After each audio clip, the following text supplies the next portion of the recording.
East Kilbride is Scotland's 6th largest town. At the end of the war, it was only a small village of 2,000 people.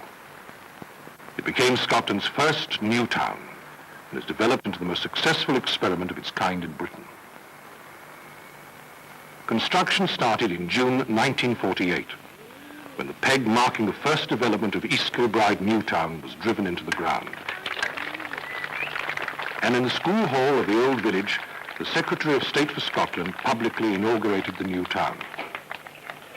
It had all begun 5 years before, with the Clyde Valley Regional Plan. Glasgow had grown into an overcrowded and unplanned city where people were traveling ever-increasing distances from home to work.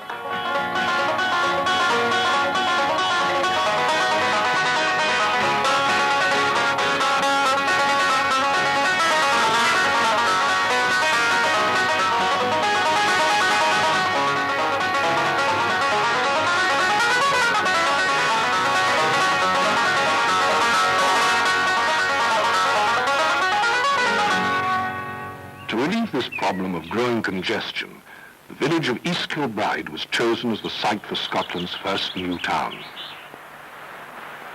9 miles south of Glasgow, it was surrounded by green fields and open country.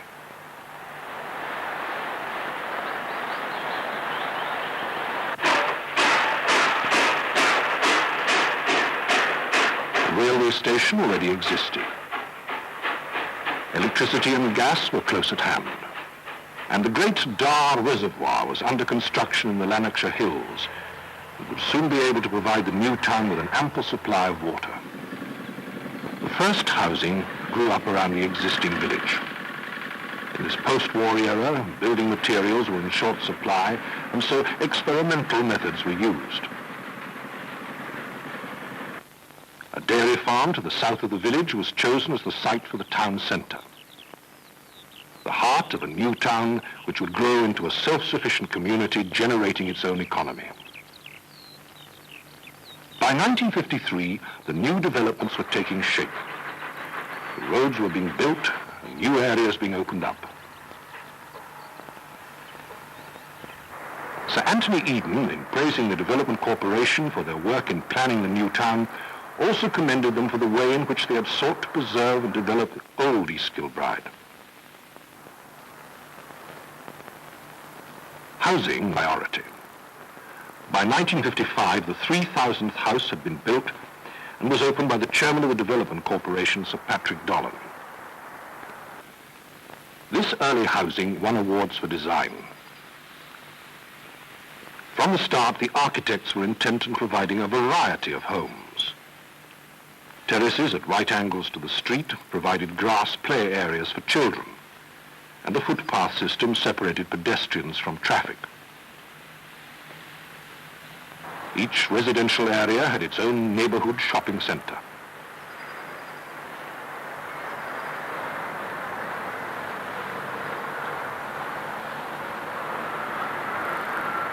School building kept pace with the rapid increase of population. And the churches were also building, no less than 12 different denominations.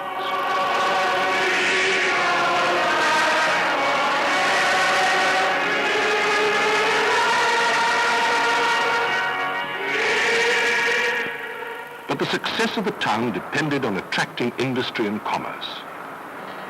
The Development Corporation built factories in advance to attract the new companies which would provide employment.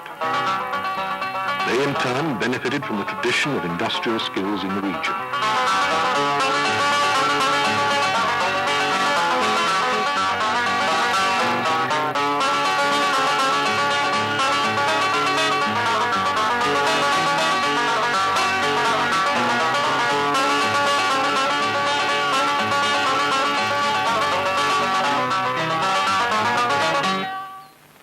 Open country in the center of the town became the site of one of the largest and most comprehensive research and development laboratories in the world, the National Engineering Laboratory.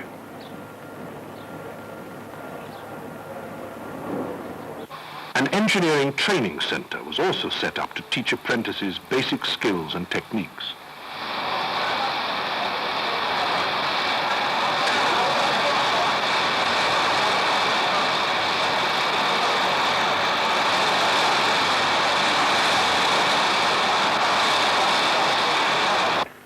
town centre was growing. It would become the focal point for shopping and entertainment in the new town. In 1959, the first phase was officially opened by the Prime Minister, Harold Macmillan.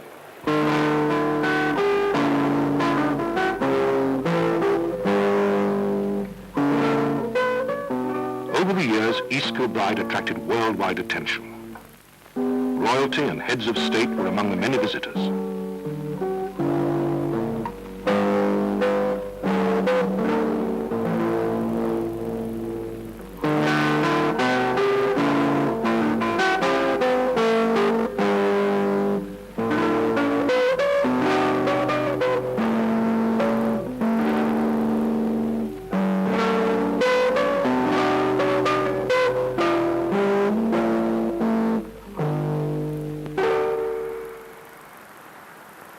Kilbride New Town is new no longer. A quarter of a century after its inception, a planner's dream has become reality.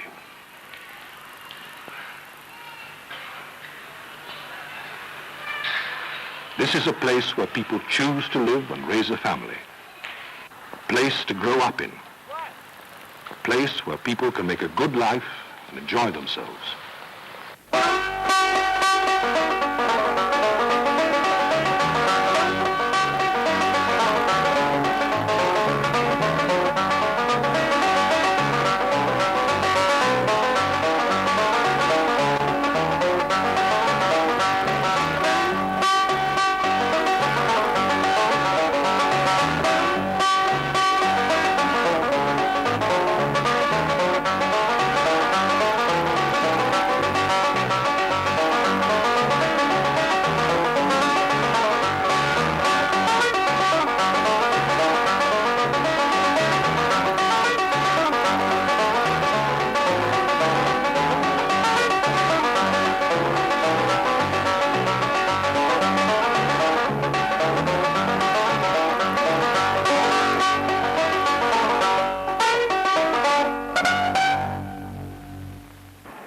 With Glasgow had been maintained and improved. By 1974, 20,000 families were living in East Kilbride.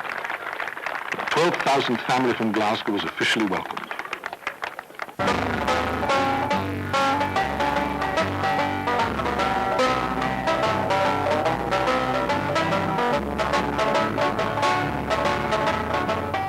A planned town conceived in the dark years of the war has become a thriving community.